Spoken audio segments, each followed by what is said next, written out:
Sa punto po ito, makakausap natin si Senadora Miriam Defensor Santiago. Magandang tanghali po sa inyo, Senadora Santiago. Hey Rafi, how you doing? Okay lang po, kayo po. Sa inyong palagay po ba, sapat bang bilang ng mga kalyado ni Pangulong Aquino sa Senado para mapababa sa pwesto si Senate President Juan Ponce Enrile? Sa tingin ko pwede na yan. Kasi noon pa yan, yung movement na yon. Pero pinagpaliban nila para hindi mapahiya si Enrile. Ngayon nakikita mo, hindi siya nagsasalita. Pero pinapasalita niya ng masakit ang mga sa tingin niya makaalyado niya. Halimbawa, pina-insulto niya ako kay Lacson. Pagkatapos ngayon, ang tigas din ng pananalita ni Tito Soto. Ang nagtatanggol pa kay Enrile ay itong si Hunasan. Maski siguro si Jingo Estrada, pero malumanay lang pinagsasabi nila. Yung bang mga factual lang. Kaya makikita mo na itong Enrile, duwag talaga. Ayaw niya akong sagutin. Kung hindi, pinapasagot niya ako sa ibang tao na insulto pa sila. Ngayon, sinasabi ko lang naman ang katotohanan na dahil sa may mensahe ang natapos na halalan na ang ibig sabihin ay gusto pa rin ng tao si Pinoy, kaya nalo sila ng 9-3. 9 ang kay Pinoy, 3 ang sa oposisyon. Di biglang sabihin kung idagdag mo sila sa aming mga senador ngayon, magiging talagang majority control ang administration coalition. Kaya mahirap naman na sabihin mo na yung mananalo na 9 galing sa administrasyon ay hindi boboto sa gusto ng administrasyon na maging Senate President. Paano mo masabi yun? Di parang nag-traidor naman yung taong yun o kaya wala siyang utang na loob. Yun na naman ang base natin. Ngayon kung gusto nila, nasubukan nila, na makuha nila o mabingwit nila sa Bisaya yata yun o makuha nila yung mga taga-administrasyon, they're free to do so. But they should stop calling me names. I'm not the one who invented this development. Pero I'm only sending a message of the 2013 elections, and I'm only the messenger. Why kill the messenger? Kaya naamon ko yung Enrile, magsalita ka. Huwag kang magtago dyan sa mga palda ng mga kaalyado mo. Ikaw mismo, sagutin mo.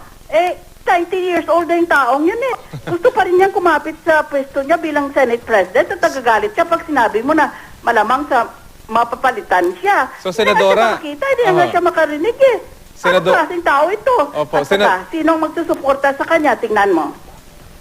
Nagbakawa yan sa opisina ni Rojas. Na-introduce siya kay President Aquino. Kaya dinala siya ni Rojas doon sa Malacanang at nagluluran yan kay President Aquino. Isuporta si President Aquino. Pero kinalaban niya sa RH bill at sa sin tax bill. Kaya wala nang tiwala si Aquino sa kanya. Ngayon doon naman, kay Estrada at kay Binay, wala naman pakilabang sila sa kanya eh. Pilit lang siyang nagpasok doon para mapapanalo sana niya yung anak niya. Kaya lang nagsama-sama yung tatlong yun. Dahil lang sa gusto nilang manalo ang mga anak nila. Nanalong anak ng dalawa, ang kanyang anak na talo. So what does that tell you about Enrile? So Senadora, talagang palagay nyo panahon na para magbago na ng liderato sa Senado ngayon? Oh yes, absolutely. That is the message of the 2013 elections. And I'm just emphasizing the message. Kasi maliwanag eh. Siya mga oposisyon, tatlo lang ang oposisyon. Maski nga sa ngayong mga nakaupo, minority talaga sila. Nagtagumpay lang siya bilang Senate President dahil nagmamakaawa kay Rojas, who at that time was very influential in the Senate, plus dinala siya ni Rojas kay President Aquino.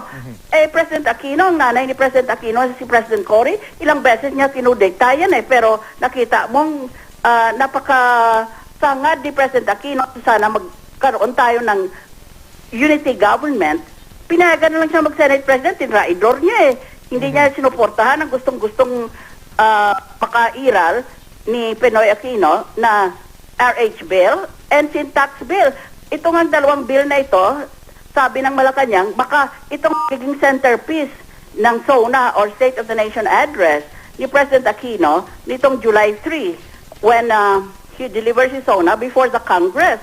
Kaya makita mo na nag-traidor siya. Paano pa siya ngayon isuportahan ni President Aquino? Plus, ang ibang kaalyado niya, sinasabi niya, ay may mga partido yun. Kasi walang partido yung Enrile na yan eh. Kumakapit lang yan kung sino sa tingin niyang magiging malakas. Ngayon, ang koalisyon ng administrasyon, LP, mahina siya doon dahil tinaidor niya. NP, galit din sa kanyang mga bilyar ng NP dahil sa siyang unang-una na nagbatikos kay Villar at ano ng mga sinabing napakasakit na pananalita. Kaya natalo si Villar among other factors. NPC. Senadora? Ang NPC, coalition din eh. Kaya kung NPC man si Soto, iyan ay labag sa sinasabi na policy ng NPC na kasali sila sa coalition. Kaya anong tsansa niya? At bakit paggalitan niya ako pamagitan ng ibang tao? Magsalita siya. At pagharap kaming dalawa, at magdebate kami, yun pa noon ang sinasabi ko. Kung sino-sino ang pinapita niya eh. Yung matanda na yun oh. Senadora? Senadora? Yes. Ngayon po at medyo, well, marami yung kaalyado ngayon ng Pangulo. May susulong ng, kaya po ang Chacha dito sa 16th Congress? Akong chair ng Cavite Constitutional Amendments last Congress, Opo. no? Nagpatawag ako ng mga, tinitingala nating mga retirado na mga statesmen natin, former Chief Justice, former Justices, at iba pang mga dalubhasa sa constitutional law. Kaya makita mo doon, iba-ibang kanilang attitudes, pero gusto nila mag-constitutional convention na palitan ang constitution. Pero napansin ko na si President Aquino, either nagsasabi siya, nagpapahiwatig siya na ayaw niya charter change. Kaya hindi ko sinulog yan sa Senado dahil alam ko, bilang isang datihan na sa politika, na pag kinontra mo ang presidente, malamang sa hindi ba tutuloy ang sinusulong mo. So if I had proceeded to recommend charter change, wala rin mangyayari dahil kontrolado nilang House of Representatives. At kung sinabi niya ng presidente, malamang sa ma-influensya niya ang mga kaalyado niya sa Senado, so I quit it.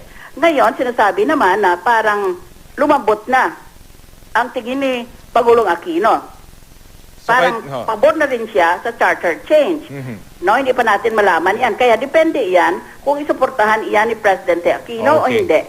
Pag sinuporta niya, malamang sa matutuloy yon. Pag hindi rin matutuloy. Okay, sige po. Maraming salamat po sa inyong oras, You're Senator welcome. Miriam Defensor Santiago. Magandang tanghali po sa inyo.